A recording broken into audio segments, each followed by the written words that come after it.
السلام عليكم ورحمة الله وبركاته. تعالوا يا جماعة النهاردة ان شاء الله هنعمل شنطة للمدرسة او شنطة للدرس، شنطة كده خفيفة حلوة، وان شاء الله هتفيدكم كتير جدا للناس اللي عايزة تمشي على القد.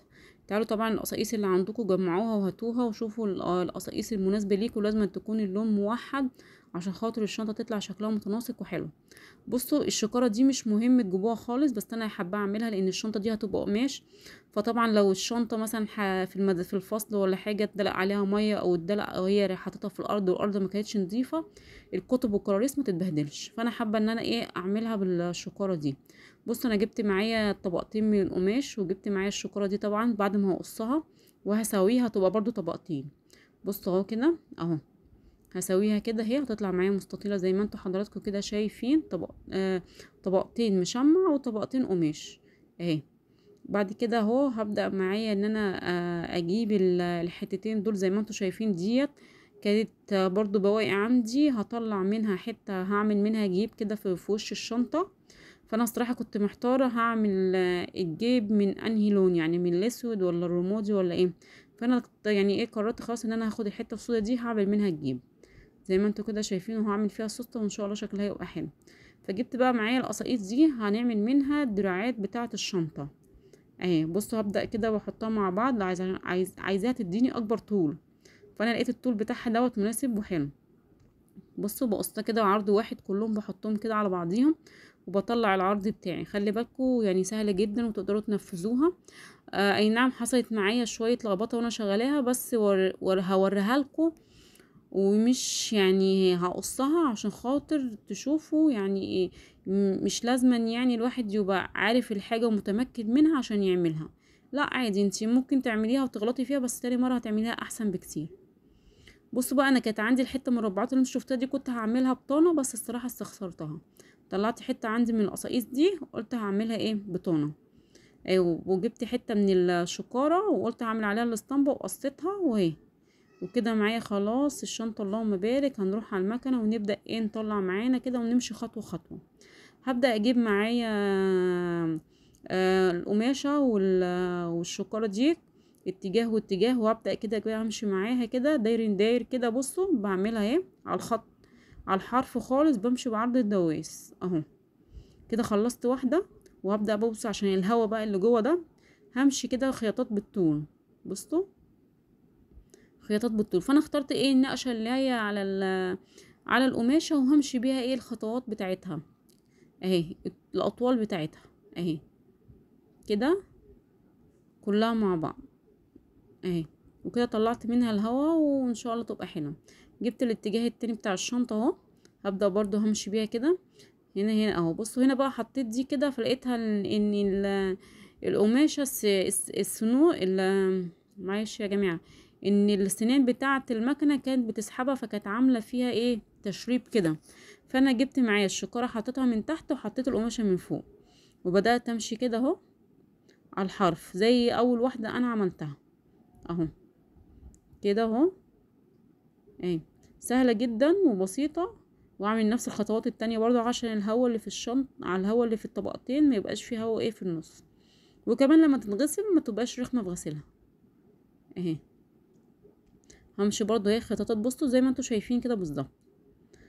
اهم حاجه وانتوا بتتفرجوا عليا تصلوا بينا على النبي عليه افضل الصلاه والسلام، واللي مش متابعني يتابعني عشان خاطر كل جديد ينزل لكم او تشوفوه.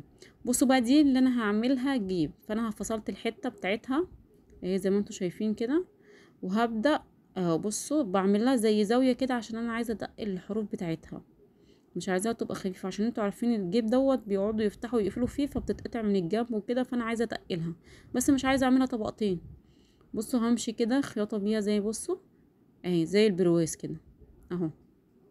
همشي كده اهو على الحرف وابدا اقلبها بقى اهو.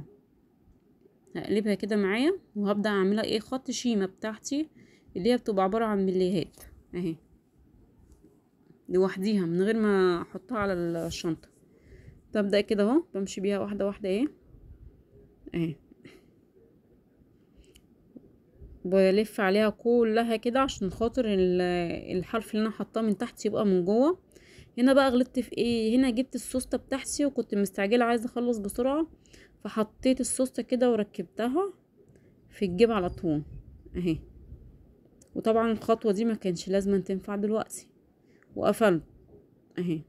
وجيت بقى عشان احط الخطوه اللي فوق، اللي هي الحته اللي هي من الجناب دي، عشان يبقى شكلها حلو برضو، مش عايزه يبان ان هي كانت قصاقيس وخلاص.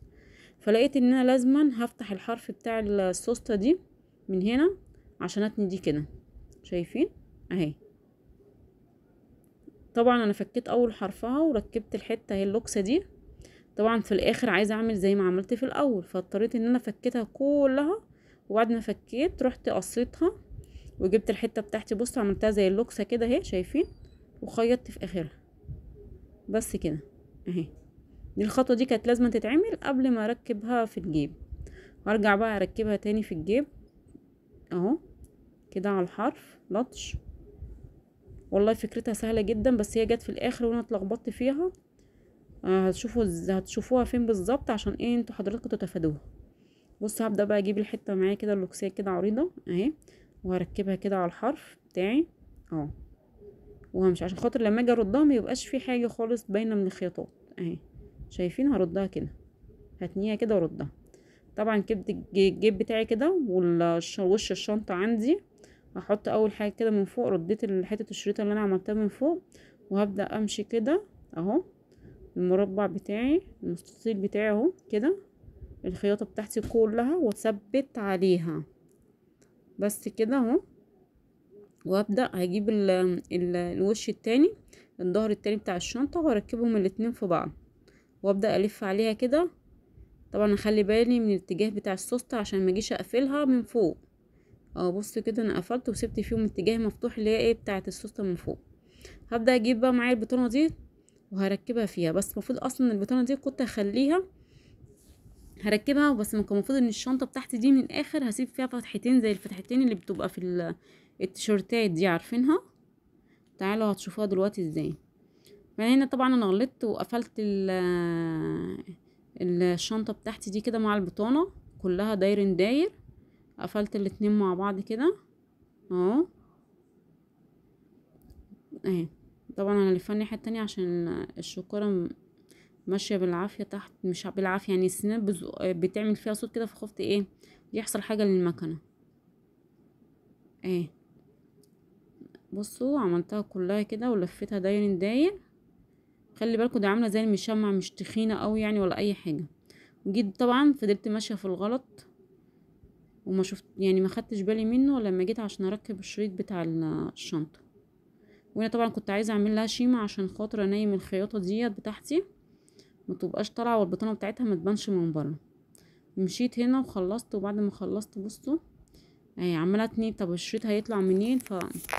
فصلت الفيديو كده شويه وقعدت اركز فجالي بقى ان انا لازما افتح الحتتين دول من الجنب، شايفين ازاي من هنا لهنا زي الفتحه في التيشيرت او في البلوزه، فتحتين من الجنب يعني مثلا بتاع 6 سنتي عشان هتتنيها على 3 و3 او 4 سنتي على حسب التانية اللي انت هتتنيها. انا هنا عملتها على ايه، على على على 6 اهي، فعملتها على 6 سنتي. وهنا طبعا ايه قفلتها وجيت بقى من ناحيتي اهي، بس كنت بوسعها شويه عشان خاطر الفتحتين يبقوا قد بعض يبقوا متساويين. هنا بدأت بقى ان انا اقفل معايا الحروف بتاعتها اللي انا فتحتها، وبرضو الاتجاه التاني بدأت ان انا كده اقفله، وبدأت ان انا ادخل البطانة مع القماشة كده بصوا وبتنيها كده زي التانية اللي انا بتنيها عادي. بس هنا كنت بعمل شيمة مش بتني اهو، هتشوفوها اهي. عملت زي فتحتين كده بس عملت لهم مش ايه الشيمه كده عشان خاطر ايه الخيطه بتاعتها متبقاش باينه ايه من بره وتبقى شكلها وحش. انا عايزاه اللي يشوفها يقول دي جاهزه، ما يقولش ان دي معموله من بواقي قماش ولا حاجه. هنا كده خلاص اهو بعمل برضو الاتجاه التاني بتاعها. وبصوا وهتني بقى، المفروض ان انا متنيش لان انا الشريط بتاعي عريض شويه، والمفروض ان انا اركب الشريط وبعد كده اتني. انا هنا برضو غلطت وتنتها بصوا تنت. تنت كمان الاتجاهين. المفروض ان انا كنت اعمل اللوكسات بتاعتي الاول عشان اعمل الشريط بتاع الشنطه الدراعات بتاعه الشنطه وبعد كده اتني اهي. بص بقى انا كنت عايزه ادككها زي ما بدكك الاستيك كده بس للاسف ما نفعتش معايا. هنا طبعا بص هعملها بقى ايه، هجمع الشرايط كلها مع بعضيها. هنا طبعا كنت جمعت الشرايط كلها، وهنا بدأت ان انا ايه اعمل لوكسات اهي. بصوا بقى هعمل لوكسة كبيرة جدا اهي، بقفلها زي الشريط البيه كده، المكنة اللي بتطلع الشريط اهي. بدأت ان انا سويتها بالنص وقطعت الايه الشريط بتاعي. وهنا بص كنت بدكك وعايزه ادككها، بس للاسف مش راضيه خالص تخش حتى بالمفك ولا بالدبوس. حاولت ان انا ادخل واعمل مفيش، ما لقيتش حل بقى ان انا افتح التانية اللي انا تنتها وبعد كده ادخلها وبعد كده اتني تاني، لاني لقيت نفسي وانا بعملها بقطع البطانه، لان البطانه فيها مطاطيه. بصوا اتقطعت معايا ازاي. فانا جيت هنا رحت فتحتها وبدات احطها ايه عكس عكاس اهي. بصوا احط واحده من هنا دايره من هنا اهي. فاكرين انتوا كيس الفلوس اللي كان بيتدكك زمان دوت اللي بيعملوه، هو ده اهو. دككتها وحطيتها من جوه من هنا اهي. هنا برضه بصوا بحطهم اهو وبقفل عليها اهي. خلي بالكوا يعني هي سهله جدا، بس اللخبطه اللي انا اتلخبطتها دي هي اللي عملتني شويه. وخلي بالكوا انا هعمل واحده تانية برضو، بس هتبقى الخطوات بتاعتها اسهل من كده ان شاء الله، وهتبقى احلى من كده اهي.